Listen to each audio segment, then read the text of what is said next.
The Jihad news is always the same. Someone is killed, someone is maimed. It's dreary, it's sad, it's horrific too, and then they turn around and blame the Jew. But what it really is jihad. It's really for Satan, but they say it's for God. Ladies and gentlemen, This Week in Jihad is back and better than ever, and we have with us once again the great Dr. David Wood. David, what's the good word tonight? The good word is, you've been putting out all these books for all these years, and you just need to start cranking out collections of poetry. You know, I don't have an idea for a good book to write now, and I got all this time on my hands because I'm a writer guy. I've been writing political articles left and right. And really, if anybody has any good ideas for books I can write, just send them in. Director@jihadwatch.org. Dawa, death threats, whatever you want, just send it in. I'll read it. You never know. I've already got the title for you. Okay. Poems about a pedo prophet. That sounds precisely perfect. International bestseller if you can sell it anywhere. Yes, if and only if. Might have to hand them out on the street because I don't think Amazon's going to let that slide. Yeah, I don't know. I think that that's another story. We got a lot of jihad here, David, and it's really just in two categories. Yeah, quite a lot of jihad. I got 41 tabs open. I've heard about zero jihad over the past week, and I check multiple news sites every single day. Really? Well, yeah. All right. Gauntlet thrown down, ladies and gentlemen. We have from Austria. Let us go to Austria, to Linz. And in Linz, there was a kindergarten, and they hired a 19-year-old kindergarten worker, and she turned out a Muslim, and she turned out to be sympathetic to the Islamic State. Sure. Yeah. And this little girl, 19 years old, she shared videos in which little girls littler than her decapitated dolls while shouting, "The Islamic State will remain and expand." And you'll be happy to know that the city of Linz, oddly enough, came down with a case of Islamophobia and fired her. Wow, I figured they'd give her a medal. Yeah, you would think so. It's extraordinary. Isn't that weird? Because I think of Europe as further gone than we are, but yes. It's interesting how all these scenarios. This goes way back, Robert. If you go way back to the ancients, the reverence you have for your God was measured by the value of your sacrifice. And so the pagans, the greatest thing that you could do was to sacrifice your own children to the God. That's how you really got things done. And, we look back at the ancient pagans and think, gosh, how could they do such a thing? When, we end up doing the exact same thing in the 21st century. In order to show how tolerant you are, you let these Pakistani dudes drug, rape, gang rape, and pimp your little girls for years. That's what they did in the UK. Over here in the US, we show what we really worship. Hey, if it's popular in your group to say that we need to teach 5-year-olds that they need to transition and get body parts chopped off, then we're happy to do that. And so I would have expected them to have just no problem at all with an ISIS sympathizer trying to radicalize their kids over there in Europe. I think hey, well, this is tolerance, right? But You're right. Weird that they actually took a stand. Yeah, it's anomalous, and that's why this story from Austria is not in the Stupid Infidel section this week. Meanwhile, we have a comment from 222 Blue. What's that? Oh, I was just going to say, you might need a smart infidels category eventually if people actually Now that would be quite a positive development if That there would were be ever great. enough smart infidels. Yeah, I don't know if we'll ever have critical Like, mass there. this is like the first one. It's like one per year you get where someone actually responds with an ounce of common sense to a situation. I'm Yeah, sorry about that. it is. It's highly unusual. Anyway, yeah, 222 Blue 222 says, "I cow," which I know that you mean no. I was just being literal. About lots of jihad this week. I visit Jihad Watch, an indispensable news source. That's ABLE. But anyway, we still love you. Jihad Watch, jihadwatch.org, ladies and gentlemen, for all your jihad news. One-stop shopping. Anyway, we have several stories from Austria this week, David. But by the way, well, I just had to say one more thing to tie those concepts together. You just pointed out how someone finally made a correct decision with response to jihad infiltration. Yes. Someone actually trying to prepare future generations for the next caliphate that comes along. And then you were talking about people staying up to date by following your channel. Just imagine a world where people got the critical Quran, learned about the Quran, and got the history of jihad, and learned about the history of jihad, and then stayed up to date. If large numbers of people, especially in the media, started doing that, all of a sudden everyone would start making correct decisions. Wouldn't that be weird? Like everyone would be like, yeah. "Oh, we know what you're doing. We know what you're doing here, Mr. Jihadi. We know. We're on to you. We're on to you. We got your playbook. We got your playbook." Interesting. I'd have to retire and sit on the porch and drink lemonade. Imagine this show imagine This Week in Jihad was all about how jihadis are just failing and failing and failing because people are now onto them and they're adapting. You know, that would be extraordinary. Yeah. Wild stuff. Yeah. It boggles the mind even to think about it, David. Back to reality. Austria, near Subin in Upper Austria, a young Moroccan. Now, see, here's a guy they probably let into the country because they thought that he is a poor refugee, although I gotta wonder, what war's going on in Morocco? Morocco may not be everybody's favorite place to be, although I have a good friend who was just there and had a wonderful time. Said it was a beautiful country, lovely people. Anyway, this Moroccan, he planned a terrorist attack with a fully automatic weapon, and he said that he wanted to slaughter many infidels. Now, David, I just don't understand that. Why would a Muslim, of all people, want to slaughter infidels instead of introducing them to the glories of Islam, showing them how tolerant and peaceful and loving it is? Well, you can of course do one or the other, or you could do both at different times. But let's face it, if you want the fast track, getting slaughtered while murdering unbelievers in the name of Allah is the fast track to get your virgins. That's not for me. That's not for me. That's according to Muhammad himself. That's your guarantee. That's your guarantee. Your guaranteed one-way ticket to an eternity of deflowering virgins. Go on a killing spree, you get killed in the process, you go get your virgins. And so why in the name of common sense do you want to spend 20, 30, 40, 50 more years not knowing what's going to happen to you in the afterlife rather than taking the quick pill? Yep, you got it. It's the guarantee, the one guarantee in the Quran. Paradise is guaranteed to those who kill and are killed for Allah. Chapter 9, verse 111. So if you want to kill and be killed for Allah, then that is something that's going to involve some violence, I'm afraid.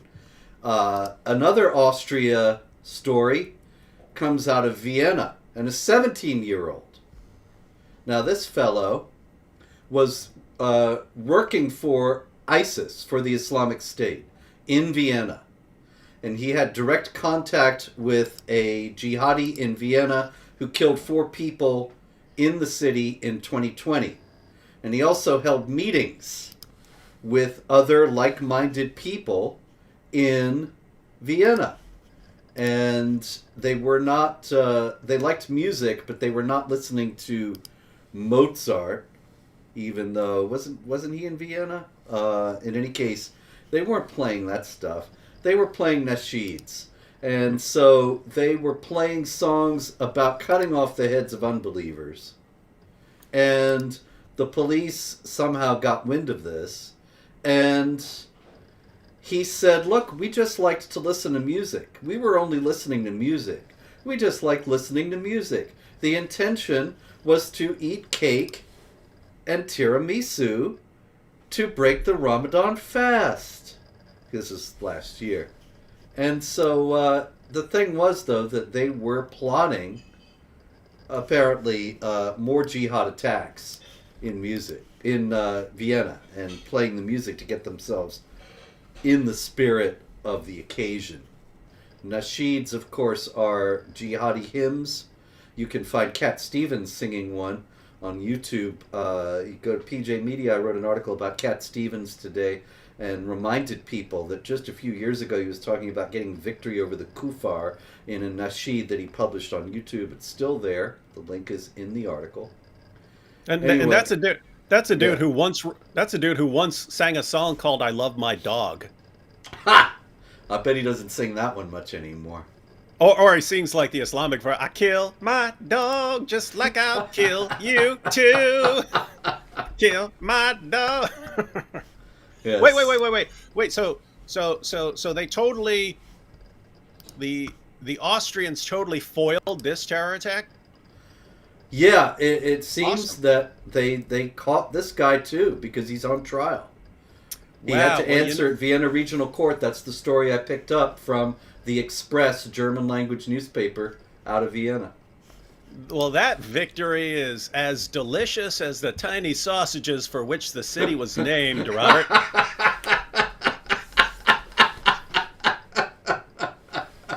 David, you win. We should just go home after that. But anyway, yes. Yeah, the Austrians are on a roll. But I do note that we have tonight with us several friends from Nigeria who have said hello in the comments, and so I wanted to skip over, even though I actually organized these things by country tonight, which, you'd think I would have had this bright idea before, but some terrible stories out of Nigeria this week, as always, unfortunately. Yeah. That's the for people who are tuning in for the first time, we've covered Nigeria a lot because that's like the main place. That is a hotbed. That is there is a line across the middle of that country, and jihadis are trying to push that line, constantly trying to push that line further south to move down through there because they know that opens the door to everything south. And that is very disquieting news out of Nigeria that is not directly jihad, but is jihad related, that for the first time they just had elections. I mean, they've had elections before. The elections were not the first time, but the first time they elected a Muslim ticket. That is, both the president and the vice president will now be Muslims. The Christians are feeling disenfranchised. A lot of people are casting aspersions on the veracity of the election and see it as part of an overall Muslim effort to indeed disenfranchise the Christians, ultimately to drive them out of the country or to terrorize them into converting or submitting. And to that end, we have a story out of Borno State in Nigeria where Boko Haram, we haven't heard about Boko Haram in particular for a while, but they still exist. The jihad group that operates in the area, along with a group that broke away from Boko Haram and now calls itself the Islamic State West Africa Province. And they opened fire on a group of fishermen who were just going about their business. And a militia leader recovered 37 bodies along the riverbank and in that area. And so, what do you think? Why would they want to just kill people who are just going about their business and fishing? Well, I mean, it's you have these commands to violently subjugate people that would apply to jihadis in general, as far as how they live their lives. But you have this extra dimension in places where you have multiple terrorist groups now competing with each other for attention, right? I mean, like who you could have someone who constantly blurts out insane things in order to get the media to focus on him. When you're a jihadi, you're trying to just slaughter people to get recognized and in the news, so that the younger generation who are growing up and deciding, oh, which group do I join in order to terrorize the enemies of Allah? Oh, this is the one I keep hearing about. This is the one I keep hearing about, so I'm going to go with them. So they're basically competing for popularity and slaughtering unbelievers, and that is a dangerous place to be in. Indeed. And Boko Haram, for those of you who may not know, means books are forbidden. And what it's specifically referring to are books involving Western education. And the idea is that the Quran and perhaps Hadith are the only books that one needs. In Nigeria also, a Catholic priest, Father Bako Francis Awasa, sorry if I'm mispronouncing that, he recounts a recent jihad attack. In an interview this week, he said, "Oh, what sorrow to have watched 3 of my parishioners shot dead in cold blood right before my eyes, and I couldn't do anything." And he goes on, says, "I stood there confused, not knowing what to do. I felt completely lost. There was a knock on the door. My legs went cold and my body stiff. I was sweating profusely. They broke down the door and forced themselves inside. One of the men pushed me to the floor, tied me up, flogged me mercilessly. He was kidnapped and he was ultimately ransomed, but 3 others of his parishioners, as he noted, were shot dead." Why the kidnapping, David? What's that all about? Well, I mean, taking captives, and then either you can either hang on to them and enslave them, or you can hold them for ransom. But that certainly goes back to the time of Muhammad. But it's all part of that bigger. I mean, notice what he was saying. Notice what he was saying about how traumatizing the entire experience is. But that's what terrorism does, right? It's do not give you any sort of mental stability. Don't allow anyone to be calm or to have a moment where they're not thinking about all the stuff that you've done and all the stuff you're going to do. And the goal is, after many years or decades of this, people just, okay, well, I just need to convert to Islam, so I'm not a target of this. Not realizing, of course, that these groups eventually start killing themselves once they don't have a common enemy. Mm-hmm. All right, another one out of Nigeria. Over 50 people killed in Benue, or is it Benue or Benue? The people from Nigeria who are watching perhaps can correct me in the comments. It's Benue. I don't know how to say it, but in any case, 50 people killed there. This is by the Fulani. Now, this is one of the examples of how the establishment media minimizes jihad violence, because the Fulani are herdsmen, and they generally prey upon Christians who are farmers. And the news reports in the Western media generally say that these are herdsmen who are trying to drive the farmers off their land so they can take their land and use it for their herds. And that may be part of it, but they have also made it abundantly clear, the Fulani have, that is, that they are on a jihad, and the jihad is designed to kill or convert or subjugate the Christians. And so they raid churches and so on. And most of the time, you have the media completely ignoring that aspect. But the Fulani are jihadis just as much as Islamic State West Africa Province and Boko Haram. And they all want to establish a caliphate in Western Africa. And this is something we've seen over and over again from the foundations of Islam, is that you can have some sort of practice that people could do, but then Islam gives a religious justification for it suddenly, right? Like you've always had husbands that if their wife gets out of line will beat their wife, right? But I mean, most of us would look at that as like something bad. But then Allah comes along and says, no, you definitely have the right to beat your wife into submission. And then it becomes hard for the practice to go away. So you could have men in their 50s marrying young girls. We certainly frown upon that. We lock people up for doing that sort of thing nowadays. But Islam gives the religious justification.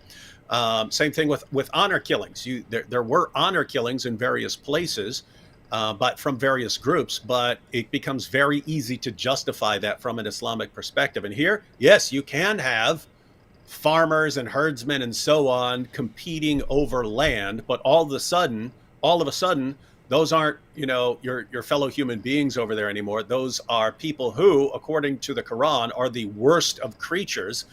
It's no worse than stepping on an anthill, going and slaughtering them. In fact, Allah wants you to do that. He praises you for going and slaughtering these people. And so, yeah, Islam just takes like the worst aspects of human society and says, yeah, that's what God wants. He wants you to be like that. Yeah, it reminds me actually of, I mean, of course, many people have made this point, but John 16:2 in the Gospels, where Jesus says that there will come a time when men will kill you and think they're offering service to God. That's Islam to a T. And it's not just kill, but steal, rape, all manner of things. And people think they do it, and they are actually fulfilling the will of God. And they've been totally misled and fooled in this. Okay, we can go to Germany, David, and we got more. In Munich, we have an evangelical Lutheran church, and the people are inside, and they are praying on a Saturday evening, and 5 or 6 young men come along, and they start screaming something. What do you think they might have been screaming, David? Do you have any possible clue as to this? No, but I will ask the Jihad world. We still have the Jihad world. It says, Allahu Akbar. I think we might have a winner. I think that might be it. Yes, they were saying Allahu Akbar, and they were also saying I think I better not say it either in German or English, but in any case, oddly enough, they were yelling about the Jews as well, although they were outside a church. And they didn't just start yelling at the people when they came out of the service, but they did that, but they also smashed a window pane.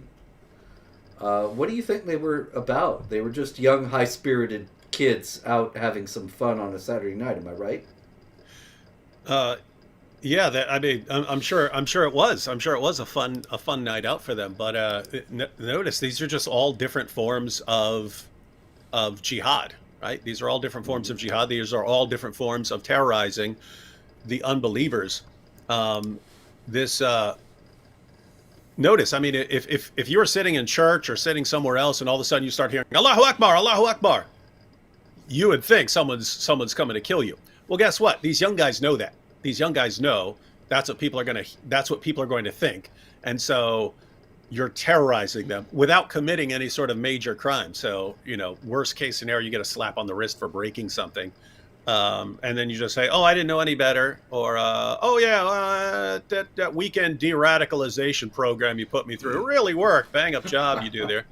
And then you're free to go. And so, it's just the young guys who don't want to go out with a bang yet still want to terrorize you along the way. And so they do they give you these little glimpses of terrorism.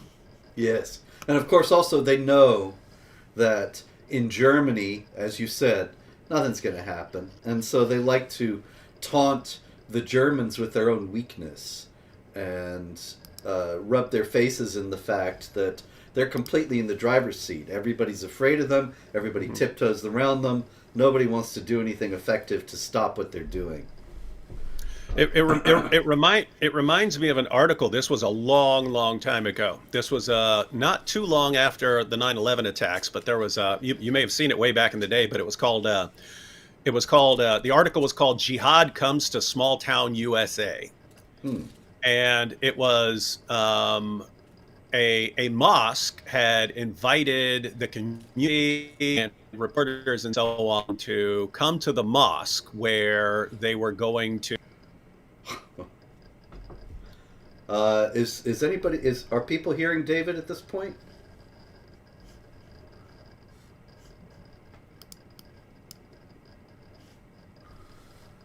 Oh, well, I seem to be, yeah, David's gone. There he is.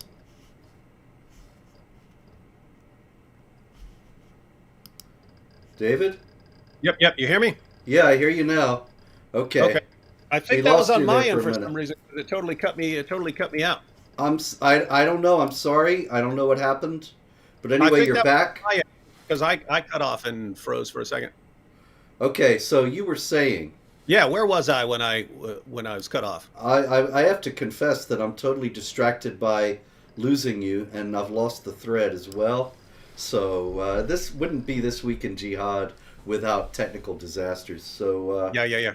And then we were talking about Germany and how they know that they're not going to do anything, the authorities. Did you catch me talking about the article "Jihad Comes to Small Town USA"? That's it. Okay. You were just starting that. Okay. So yeah. Okay. So anyway, long story short, a woman reporter comes in there, sits down early. She's there early. They're all speaking Arabic. They ask her, can she leave and come back when it starts? I remember this now. Yeah, she said, "Oh, can I just sit here? I don't have anywhere to go." And they said yes, but they're all speaking in Arabic. They didn't realize this reporter is fluent in Arabic. This white Western reporter is fluent in Arabic. So she sits there and she's listening. And she said the entire time they're talking, they're talking about how now when they go on a plane, they're careful. They constantly are making sudden movements and jumping around and doing things to freak people out. Mm-hmm. And she said all the discussions are about how they're going around doing things to mess with people's minds, even though they're not doing anything. So again, whenever they get on a plane, whenever they're in a public spot, they're doing things to freak people out, even though they're not actually carrying out a terrorist attack. They were deliberately scaring people after the 9/11 attacks. And she said, and then all of a sudden the people got in there and the imam gave this awesome presentation about how Islam is peaceful and tolerant and the terror attacks have nothing to do with anything. But it's that situation when you talked about these young guys, yelling Allahu Akbar. It's this constantly make people uncomfortable. Mm-hmm. Even when you're not blowing them up or driving trucks into them and so on, just constantly harass them and create this constant, endless sense of anxiety that somehow works to Islam's advantage over time. Mm-hmm. I see this in debates a lot. Debates I've been in and debates that I've watched with other people debating Muslim speakers, all manner of Muslim apologists. And they all like to do this. They all like to try to get you off balance, try to intimidate you, try to make you feel defensive and uncomfortable. And I think this is some sort of a societal trait or habit or something, because it seems as if so many people that I've encountered in so many different situations, Muslims, they traffic in intimidation and they love to deal in this way with non-Muslims. Yeah, and remember that, I mean, and if you actually react and get freaked out by it, they call you an Islamophobe. Like, how dare you? Like, you remember those flying imams who were deliberately doing all sorts of stuff to make people think they're up to something. They start asking for extra, the extra seatbelt extenders, even though they're not obese, they don't need them and stuff. They just keep asking for stuff, and it looks like they're up to something. Finally, they make them leave, and then they like sue the airline for Islamophobia. It's interesting stuff. Oh yeah, and then shame on everyone else for being Islamophobes when they're freaked out by this. So you've got people who are deliberately acting in a provocative manner to try and terrorize people. And then when people get scared, they say, "Oh, look, you see these Islamophobes? It's interesting. It's brilliant stuff. It's evil, It but is. it's brilliant. It's brilliant strategy." And I think one of the reasons why we get a lot of heat is because we're among the only people who actually talk about the things that they do when nobody else is onto them. And that drives them crazy. But anyway, back to Germany. We have 5,500 Jahre Haft für brutalen Axtangreifer. I just had to say it. 5.5 years in prison for a brutal axe attacker. But this is an interesting story, David. This is about a Syrian named Allah. Not Allah. His name is Allah. And he is another migrant, another refugee.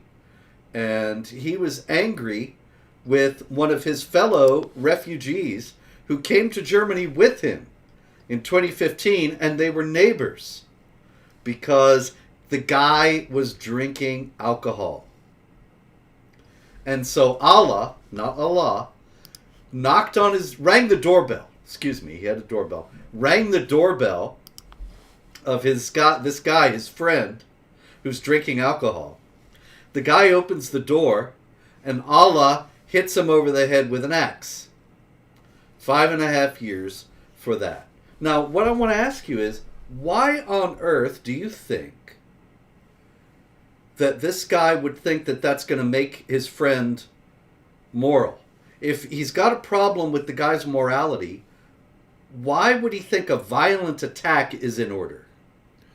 Well, the solution for pretty much everything in Islam is some form of violence. Your wife gets out of line, you beat her. If various lashings and so on for fornication, stoning for various crimes and so on. So, the solution for everything that can go wrong is violence. And psychologically, there is something to that. There's a form of behavior modification called traumatic one-trial learning, which is if you do something and then there are these traumatic results right afterwards, you can actually sort of hardwire someone to not want to do that. It's similar to like food poisoning. If you eat something new and all of a sudden you get food poisoning, then that is like disgusting to you from then on. Even if it was delicious when you had it, your brain will now think that is disgusting. So, it's possible. It's possible this guy, let me try a beer. Bam, I got slammed in the head. I'm not going to try that beer anymore. Mm-hmm, mm-hmm. And that is, I think, there's a very important point wrapped up in that as to the nature of Islamic morality. That Christian morality, and I would venture to say even the moral understandings of other religions, are not based, at least not entirely based, on fear. The idea is to try to develop a desire for the good so that you freely choose the good. Whereas in Islam, it's really just all about fear. You don't do the things you're not supposed to do because you might get killed. And if you don't get killed, you get tortured in hell anyway. And yeah, so... and from the perspective of ethics, that's a problematic situation because notice if you do the right thing for the right reason, then you've done something morally praiseworthy. If you do the right thing because otherwise you'll get lashed or something like that, or smashed with an axe or something like that, then on what planet have you done something moral? In other words, ladies and gentlemen, if you see a little old lady and she needs help crossing the street and you walk and help her across the street because it's the right thing to do, well, there, you've done something good. If I come up to you and I say, help that little old lady across the street, I'm going to slit your throat, and you help the little old lady, what have you done? You're trying to avoid getting your throat cut. You haven't decided to do something good. You've acted out of fear of consequences.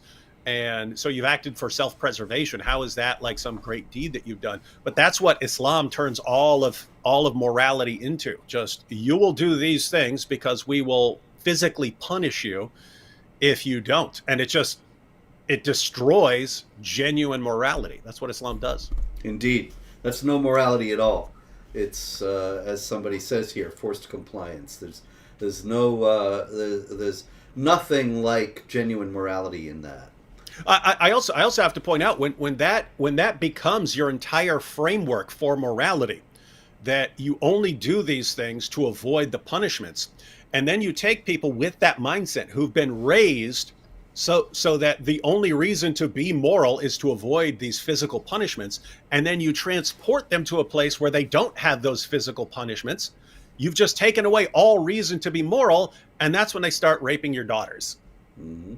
Because they're... And also, of course, there's all the other teachings that say your daughter's not covered, so she wants to be raped. Yep.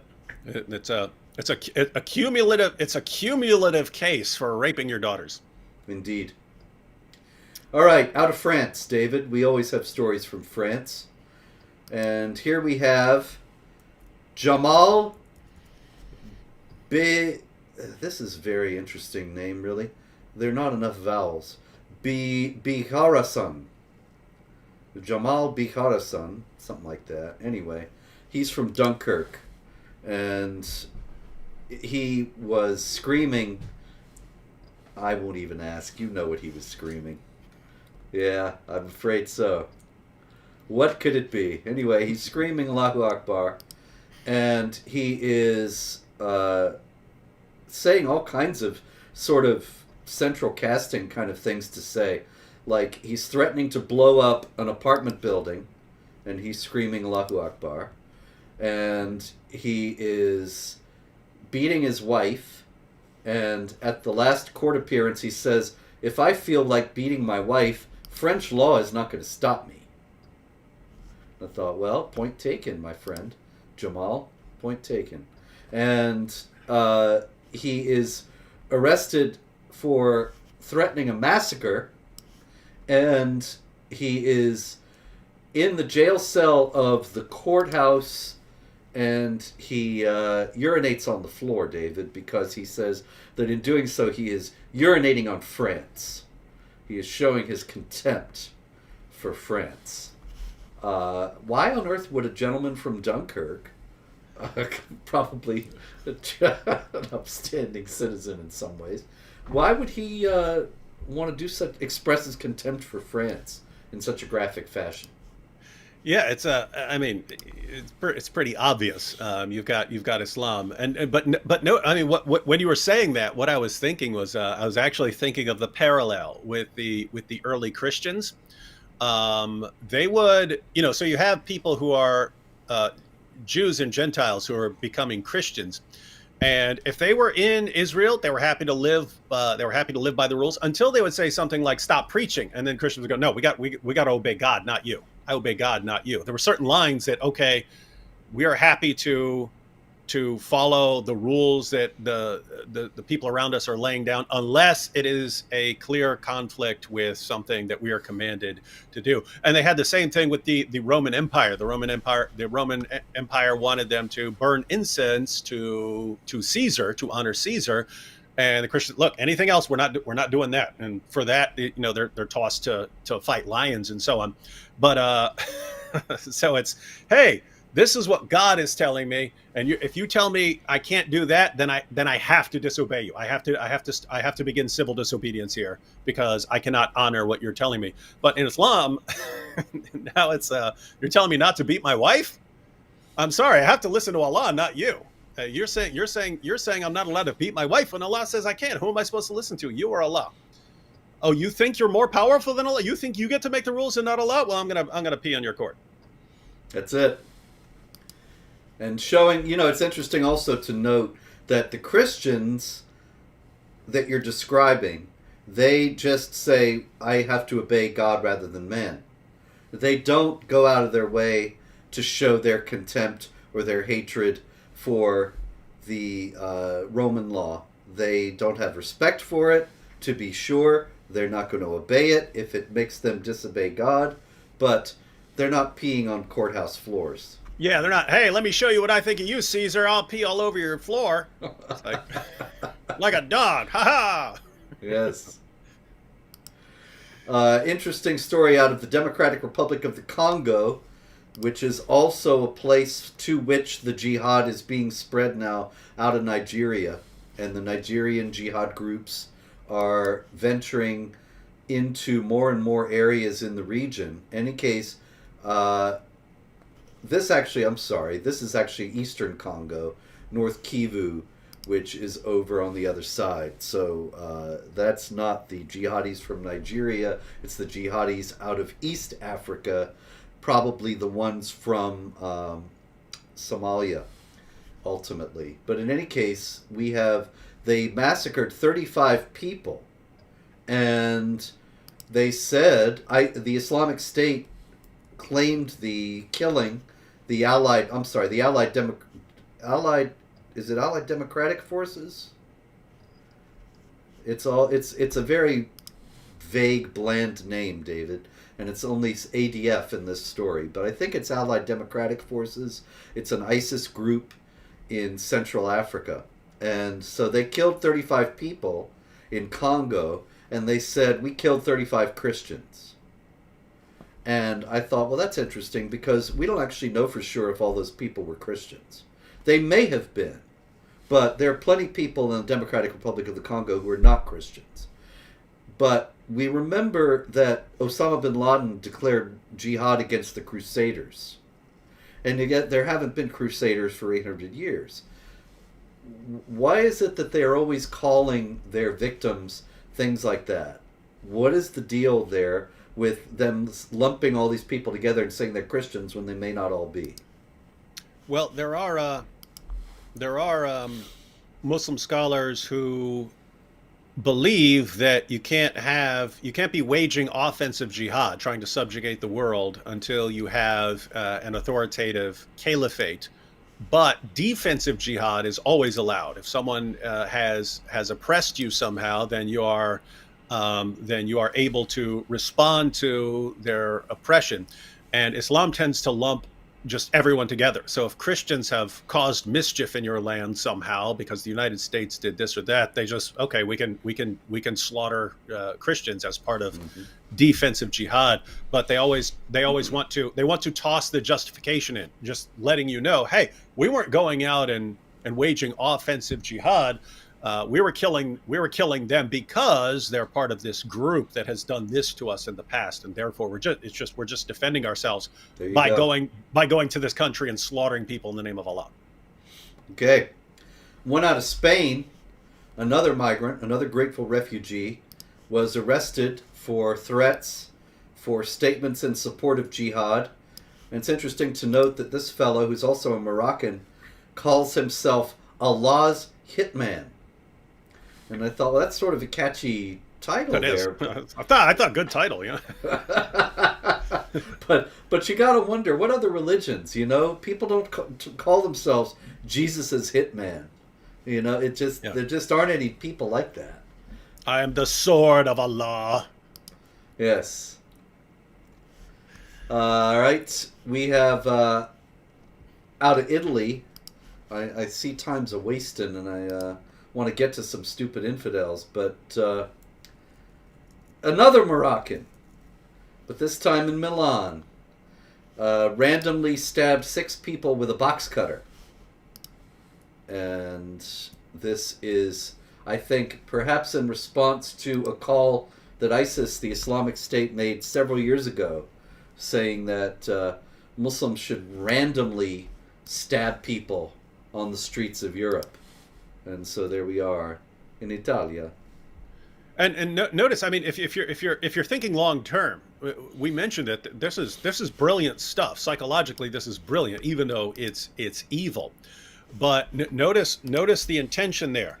If you guys go around, if jihadis or just people who are ISIS sympathizers can be convinced to go around killing people at random, this creates this ongoing anxiety among Europeans in general, which makes them a little more inclined to be freaked out when there's suspicious behavior from a Muslim, which the Muslims then read. Even the Muslims who aren't ISIS sympathizers, they read this, this underlying anxiety towards the Muslim community as Islamophobia, and makes them more inclined to side with groups like ISIS in the long term, right? It's like, look, all these people are afraid of me. All these people are looking at me strange. What is all this bigotry? ISIS was right.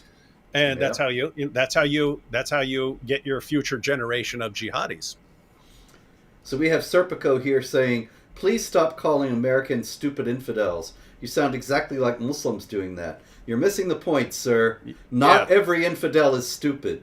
But we highlight on this program on a regular basis infidels who are stupid in the hopes of getting fewer infidels to be stupid. I hope that clears that up. Yeah, Nicodemus, whenever we talk about stupid infidels, we're talking about particular people who are being stupid. We don't apply that to, I mean, matter of fact, earlier when we were talking about Austrians doing the smart thing, we did not call them stupid infidels. They were being smart infidels. So stop correcting people who are absolutely correct. All right. We got some stupid infidels here, David, for you. No, don't call him that, Robert. Serpico said, don't say that. You know, some of these reactions, I really got to say, I've been doing this. You know, I haven't been hosting videos, as everybody can tell, but I've been making videos, being on shows for a million years, and I still don't understand some people's reactions. The other day, I did a show with Hatun, and it was very pleasant. We were talking about Abu Bakr and the rightly guided caliphs. And some guy wrote, all these insults, all these stupid insults you're saying are going to get you banned and deplatformed. And I thought, what insults? You mean somebody's offended because I said Abu Bakr was a true believer who would do anything Muhammad wanted? I don't understand, but people see things, I think, that aren't there sometimes. Anyway, stupid infidels, without further ado. In Sweden, there's been a rise of violence in Eskilstuna,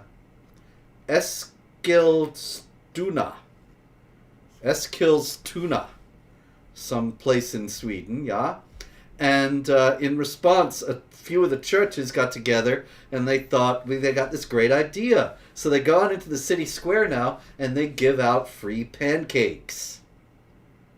There is no record yet as to how many jihadis they have turned away from jihad with their pancakes. But I gotta admit, the Swedish pancakes do look delicious. That reminds me of it was one of those Kardashian girls, I think Kendall Jenner or something like that, but they did a Pepsi commercial where like Antifa is like something like Antifa and Black Lives Matter are clashing with police, and then she shows up with a Pepsi and hands someone a Pepsi, and then there's world peace. Yeah, like that. It's it's my goodness. Do you see the pancakes here? Those do look good. Yeah, that's particularly Swedish pancakes. That's what they do with them. So I can see why you would want to they would think this will turn them away from jihad. Olaf. Yeah, because that's way better than an eternity of deflowering virgins. Like from a jihadi perspective, okay, your pancakes are good, but not as good as the pancakes I'll be getting in China. All right, we got bad news out of Canada, David. Bad news out of Canada. That's all I hear out of Canada nowadays.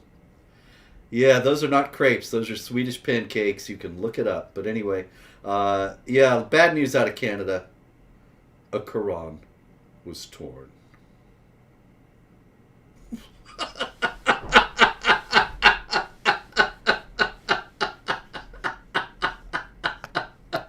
I promised myself I wouldn't cry, Robert. I promised myself I wouldn't.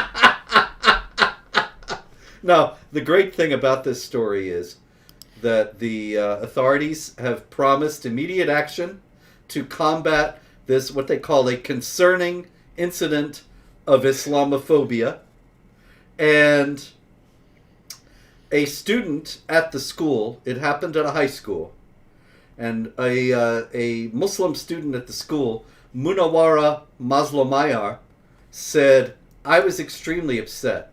I felt heartbroken because the reason we had them on display was for people to gain knowledge about Islam.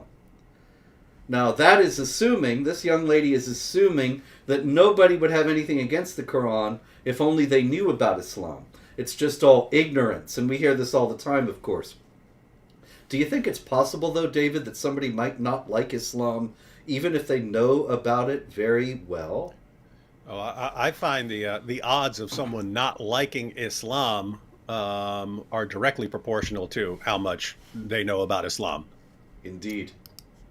But So, by the way, notice the difference. We're talking about Nigeria, people being slaughtered left and right. Congo, people being slaughtered left and right. Dozens of people being killed in the name of Allah.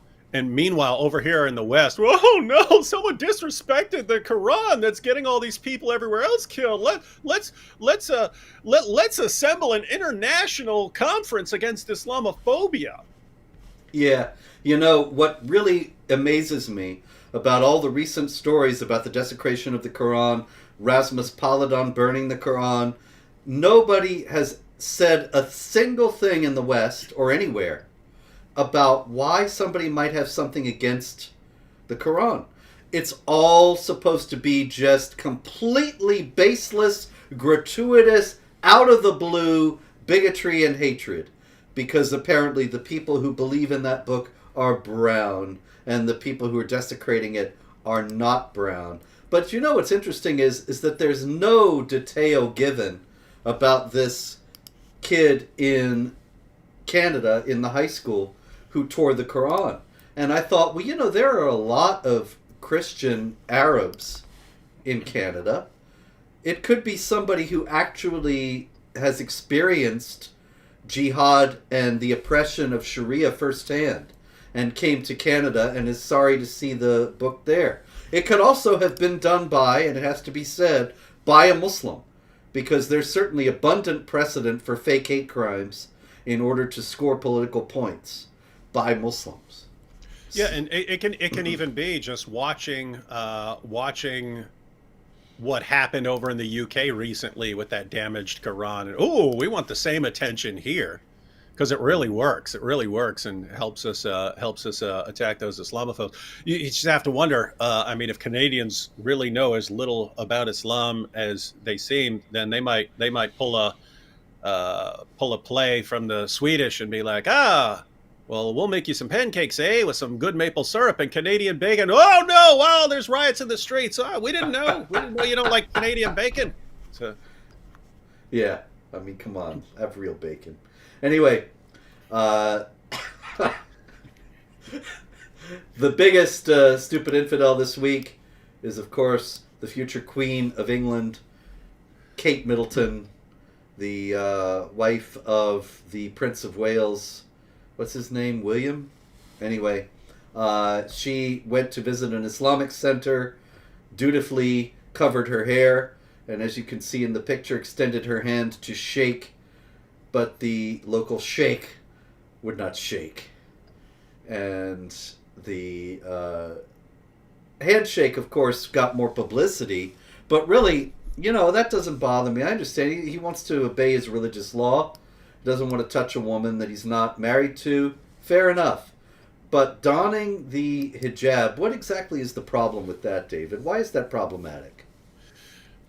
there are all kinds of reasons that is problematic. But well, in theory, she's doing it to not be molested because that's what the Quran says. You put this on so you won't be molested. It's the entire thing of tolerance is always one way. It's always one direction. It's always we're going to adapt ourselves to placate your community, and it's never the reversal. And every time you do that, it's just, oh, cool. We got them to go a step further, and we want them to keep going a step further, and we want them to keep going a step further, and until everyone is walking around fully veiled. And there just doesn't seem to be a point where you just say, guys, we understand that's your religion. That is not us.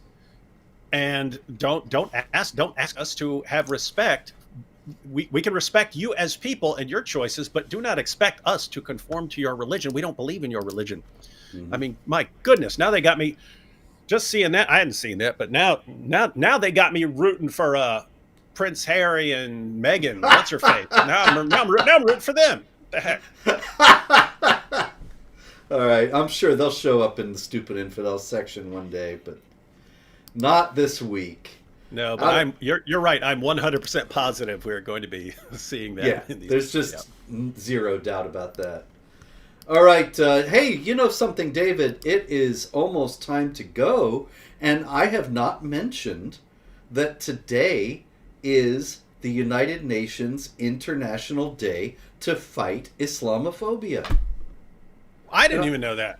I forgot to bake a cake. I would have made made a video honoring this special day.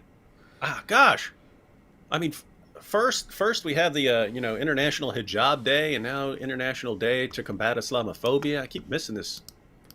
Yeah, lots of new festivities going on. But in the run up to the International Day to combat Islamophobia, which is today, Wednesday, March 15th, Antonio Guterres, the Secretary General of the United Nations, he says, this is what he said. Well, I got to find the quote here. He says, come on. Sorry, folks. I'm sure it's profound, whatever it is. Yeah. Here it is. For well over a millennium, Islam's message of peace, compassion, and grace has inspired people the world over. The very word Islam derives from the same root, salam, peace. That's Antonio Guterres for the International Day to combat Islamophobia.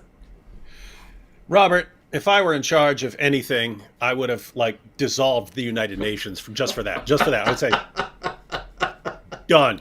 It's gone. Yeah, the 1400 years, for over a millennium, Islam's message of peace has inspired people the world over. I would invite Antonio Guterres. I'll send you, actually, Antonio, I know you're watching tonight.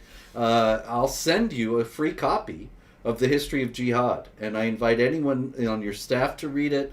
Anyone should read it and just see exactly how Islam's message of peace has been spread over that millennium. And you'll find it eye-opening. Yes, it was first it inspired the Jews of Khaybar who were slaughtered and their women taken as sex slaves, and all the way down to our time when the message of peace was inspiring Yazidi girls who were being turned into sex slaves.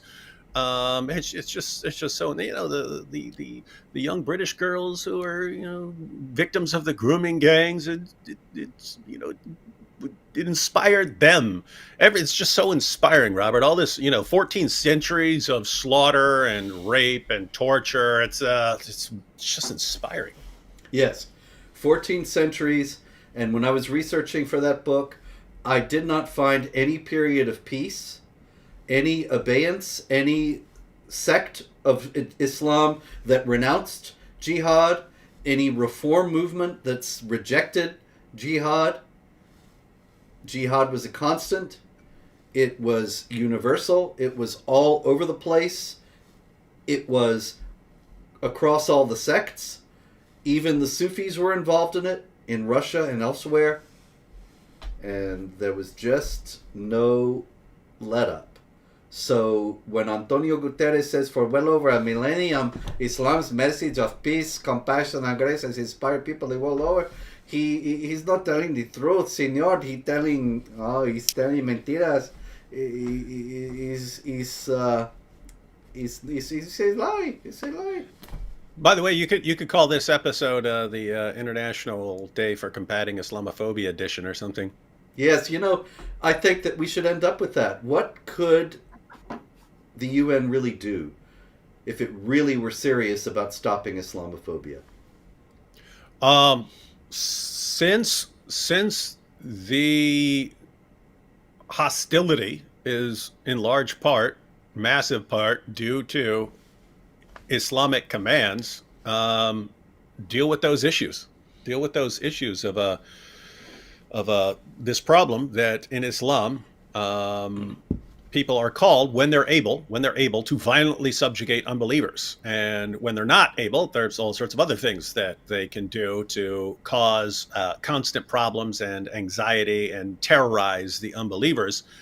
And how about dealing with that instead of dealing with people who eventually see a problem with it. Right? It's always your reaction to seeing what Islam calls for that's the problem, and not what Islam actually teaches. Indeed. The UN could be pressing Islamic groups to institute programs all over the world teaching against jihad violence. We'll teach them. Muslims. We'll do it. Yeah, we'll do it. Call us, UN. We'll take care of it. Volunteer basis too. You don't have to pay. Not a penny. Yep. So Antonio, you can find me at director@jihadwatch.org. I'll be waiting for your message. In the meantime, there's likely to be more jihad next week, so tune in once again for another thrilling episode of This Week in Jihad, bringing you all the jihad news that the establishment media does not dare to tell you. David, thank you for being with us tonight. And that's about it for the DJ voice. It's been another week of jihad. There will be more weeks of jihad. Hang on, keep telling the truth. And the truth ultimately will overcome all of this. And the source of all truth will defeat jihad ultimately. Till then, be safe and God bless.